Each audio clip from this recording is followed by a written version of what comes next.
Hi, everyone. My name is Maxime. I'm a front-end engineer at a little company called Tango. But today, I'm not here to talk to you about my work. I'm more here to share with you a little passion of mine, something I've been doing on the side over the past few years. Because outside of work, many of my friends and myself have dubbed myself a professional amateur in real-time 3D on the web. So you may be asking, what does that mean? So amateur because I've not gotten a chance to make this my day-to-day job yet, but professional nonetheless because I've spent an ungodly amount of time over the past few years analyzing, reverse engineering, and just studying the techniques behind some of the most creative websites out there on the web. You know those websites that kind of break the mold in terms of creativity of what we're used to. Websites like Unseen Studio here, which creates this very serene 3D landscapes with water effects on hover and those beautiful transitions when you jump from one section to the other on the website. Or codeclubs.com here, which lets you navigate a 3D representation of an actual real-life sports complex, like a video game, directly on your browser. Or Pierre.co here, I want to give them a shout-out because they went a little bit overboard with this one, but we like those as well. But regardless of what these websites are trying to achieve or how they're built and what they represent, they all share actually one thing in common when you look under the hood. They're all powered by something called shaders. And you may have heard about this term if you're familiar with video games or softwares like Blender. You may have heard people using shaders. Well, turns out the creative developers that built some of the experiences that I just showcased here also use shaders to make those possible on the browser. And that obviously got me curious, and I started a deep dive a couple of years ago and started building my own shader experiments, whether interactive or visual, or simply as a creative outlet to experiment with some effects. And today, I'm actually here to share with you some of those learnings and tell you why I believe, oh, my clicker doesn't really work. Here we go. Why shaders and real-time 3D are the future on the web, and also tell you about a couple of cool things you can do with them and how far you can push your browser. And also show you a couple of things you cannot do without them, which is also important. But first and foremost, you may be like, Maxime, what's a shader? You've been talking about it for about 2.5 minutes now, and I have no idea what you're talking about. So let's deep dive in it. If I had to start with an example, I would give you my portfolio scene here, which is powered by many shaders. I spent a lot of time on it, and I know exactly how it works. And if I had to show you the building blocks of it, it would start with this. We have a scene that's displayed in a browser. We often say the scene is rendered in the browser. And if you look under the hood with your dev tools, you'll often find a Canva element, your classic Canva HTML element. And the pixels of this Canva are computed directly from your GPU via APIs like WebGL and WebGPU. These are a little bit complicated to use, so in general, I tend to like to abstract that away, like many developers, using libraries like OGL, Free.js, which is the most popular one, and React Free Fiber, the React counterpart of Free.js. And if we were to look at our scene and how it's built, it kind of looks like a movie set. You have a camera that's filming the scene. We often say that the scene is rendered through the camera. You have a source of light. That's optional, but I like to light up my scenes. And you have one or many objects in the scene. In the case of my portfolio, you have one. And that object is also called mesh. That's a technical term. And that mesh is composed of two main important constructs. You have a geometry. You can think of it as like the skeleton of your 3D objects, the wireframe. It's composed of these blue dots, which are vertices, and linked together via edges forming polygons. And then you have the material, which wraps around the geometry and gives it its final look and feel and how it renders on the scene. And if we look at some code, here's React Free Fiber code, by the way, very readable. Shout out to the developers of React Free Fiber. You can see all the constructs that we just went through. You have the perspective camera, the directional light, which is a type of light, our mesh with our geometry and our material. And I want to bring your attention to that mesh standard material there. You may be wondering what's standard about it. Well, it's just one of the many materials that is bundled into libraries like Free.js and React Free Fiber. You have basic material, which is just a color. Standard material here is color, can interact with light, can have metalness and roughness, and you have also more physically accurate materials. But what matters here is that if you look just under the hood of these materials, they're all implemented with shaders, actually. This is where our shaders will live. And the cool thing is that you can write your own if you want full control of your mesh in your 3D scene. And the only thing you have to do is swap out those default materials from those libraries by a shader material. And this is where we can see what's composing our shader here. It's two little functions, the fragment shader and the vertex shader. And those functions, they're written in a language called GLSL, so they're not written in JavaScript. And that's because they're going to run directly in our GPU to give us back what we want. And if I had to explain to you quickly how it worked, we have the vertex shader on its end. It's responsible for placing the vertices of your geometry in 3D. So it has a bunch of attributes of the given geometry that we're placing it on top. It has position, normal, UVs. We'll see what those are in a few moments. And it outputs an XYZ coordinate for the given vertices. And it runs for every vertices on every frame for every second, so 60 or 120 times, depending on your display. And then you have the fragment shader, which is responsible of outputting a color in RGBA format for a given fragment, which is more or less a pixel. And that will run for every fragment of your geometry, on every frame, on every second. And both of them can take inputs in the shape of uniforms, which I have on top here, like the time or the resolution as an example.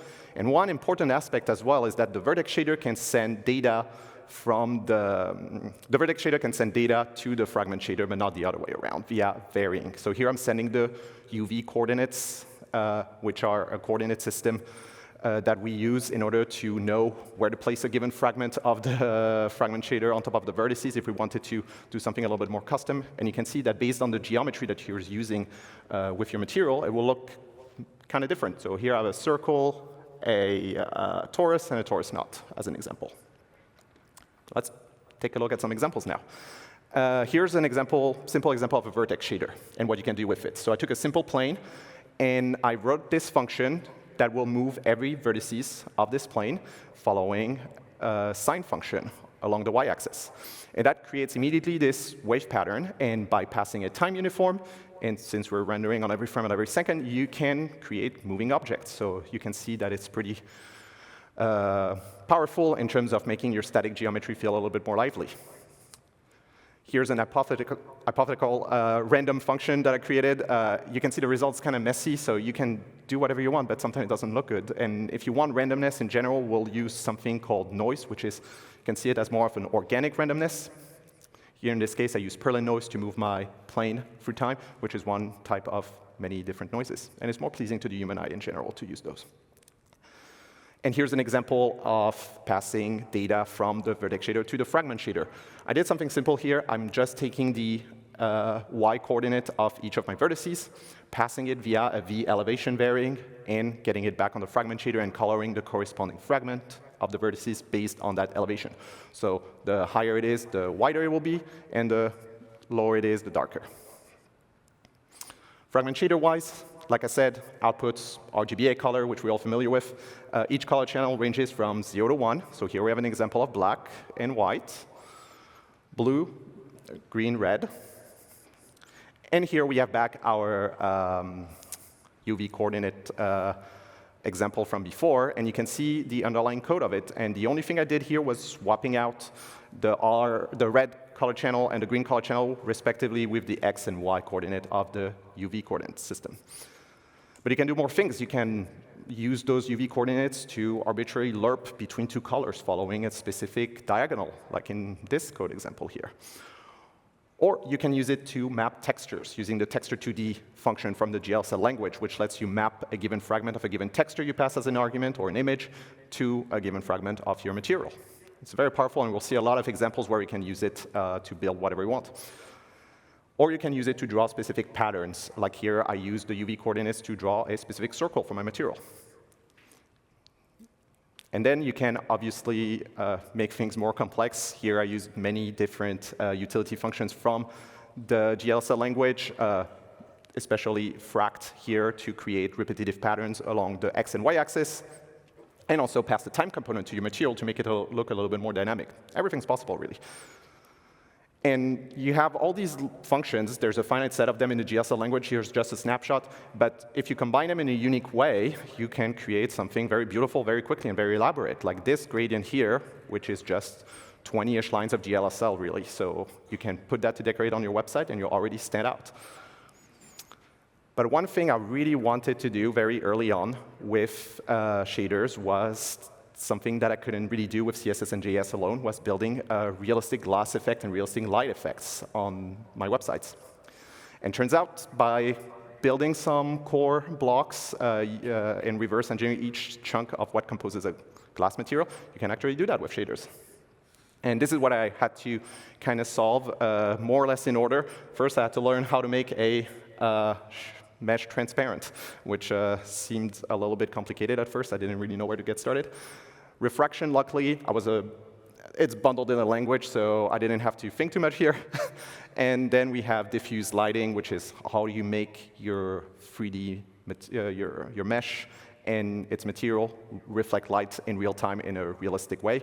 And then color dispersion, which is a little signature effect that I kind of like, so I wanted to solve for that as well. For transparency, I ended up doing something a little bit intuitive to me. I don't know if it's still the best way to do this, but I like the technique, and it outputted something kind of satisfying. I wanted to make my mesh transparent by simply using the texture2D function that we just saw before. And by simply taking a snapshot of the scene and then mapping it onto my mesh, I just got that. And then I noticed that if I would map two different textures, one from the back side and then one from the front side of my mesh, I could actually get a thick glass effect. That's not only has thickness to the side of it, but also within it, kind of like a big, thick piece of glass, which was very satisfying once I figured out how to build it. Here's an example of diffuse lighting. It was kind of a scary thing at first to build, because I didn't know how to build real-time lighting. I didn't know anything about that. It's actually kind of intuitive if you think of it outside the box. You can take, for any given fragment of your material, it's normal, it's perpendicular, and if it's perfectly lit up, aligned with the direction of the light, that means it will be lit up completely and it will have maximum brightness. And if it's more to the side, it will have less brightness, and if it's orthogonal perpendicular, you'll have 0 brightness at this point. So this is how you build real-time lighting in your browser. It's just those 4 lines of code. They're kind of intimidating at first, I admit, but they make, just these few lines make real-time lighting possible. And here's an example of color dispersion. I again use texture2D. I really love this utility. This time I use it to map those textures that make my transparency possible, but map them independently for each color channel, and added some shifts to my UV coordinates to create this kind of color splitting effect, and I use some blur to soften the difference between them. I built many examples with those core blocks, and I also have a blog post linked under here that breaks down all the different steps I went through to build this. Here's a couple of examples of demo scenes. If you wish to experiment with them, they'll also be linked in the resources later on. Another aspect of shaders that I was really passionate about as of late is stylization, using post-processing to create effects onto my 3D scenes and my websites, using like VHS, CRT, or even mimicking art styles. And to do that, you're actually shifting a little bit the mental model here. Instead of writing a shader for a given material, for a given mesh, you'll write a shader for your entire screen, kind of like painting a Canva. And that will be added in post after the scene renders. And a cool thing, you can also compose those shaders on top of one another via effect passes. And as a first example, here's a halftone effect created with GLSL. It's just the code here. And it uses the same circle code that we saw earlier in the fragment shader example, except this time, instead of just drawing the circles across the screen with the same radius, I tweaked the radius based on a specific attribute, the luma of the underlying fragment, which represents the brightness of the scene of that given fragment. So the brighter the fragment, the larger the pixel, and the dimmer, the smaller. And in that case, like what we get is not only a beautiful halftone effect, but we also still preserve some details of the underlying scene through this change of radius, which I thought was really beautiful. Obviously, you don't have to stop at circles. You can do many more complex patterns. Here's an experiment of mine trying to reproduce some patterns that an artist I follow on Twitter and really admire the work of, John Provencher. You have his Twitter below. He uses patterns a lot in his art, and I tried to experiment as well with my own. I created stripes and weaves as well.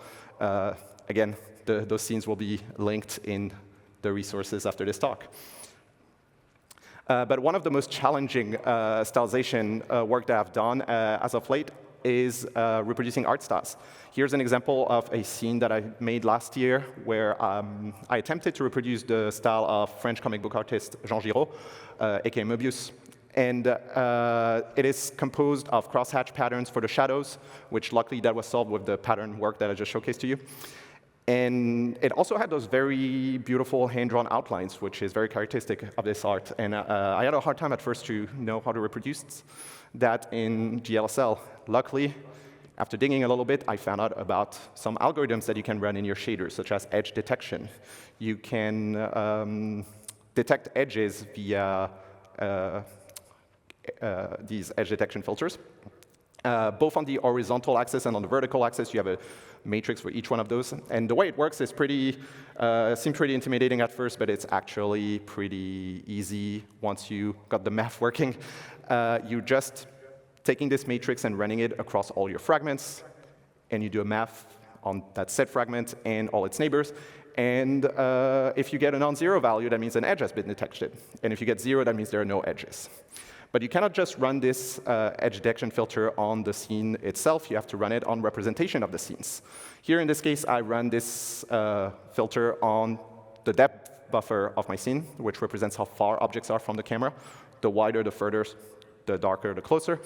And if we run our edge detection filter on that, well, we'll find edges anytime there's a drastic difference in depth between the current fragment we're looking at and its neighbors. And likewise, I had to run it on the normal buffer. This time, the normal buffer represents the direction of each face of each mesh. And whenever we run our edge detection filter on it, well, every time there's a sharp change in directions of those faces, you'll find an edge. And once you find all the edges, you put all the picture together, and you can start making beautiful outlines. I use a similar technique for creating other post-processing effects, like here's an example of watercolor, where I also used edge detection filter to have the paint strokes following the leaves of this tree, which was really, really hard at first. I was really happy when I made this work. And there's obviously a lot of things that you can do with post-processing. Here's a couple more examples, and I have a link to a blog post looking at some of those linked below.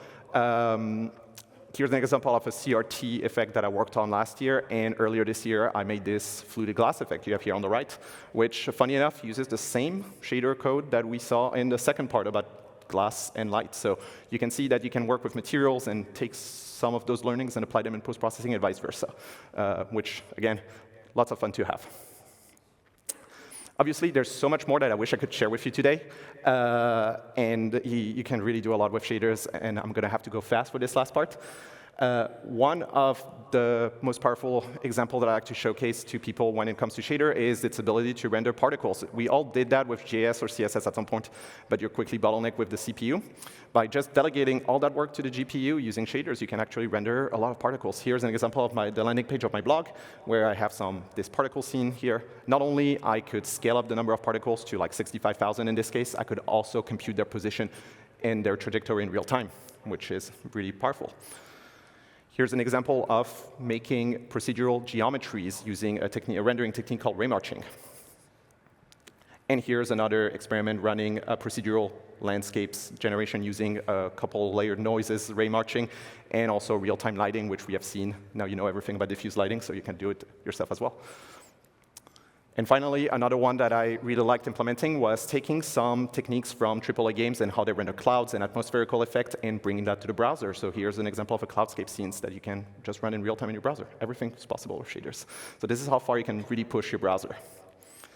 You can find all the resources of this talk and the ones that I share with my friends whenever I want to get them to learn about shaders, which is something, as you have seen, I'm really interested in, at the link here.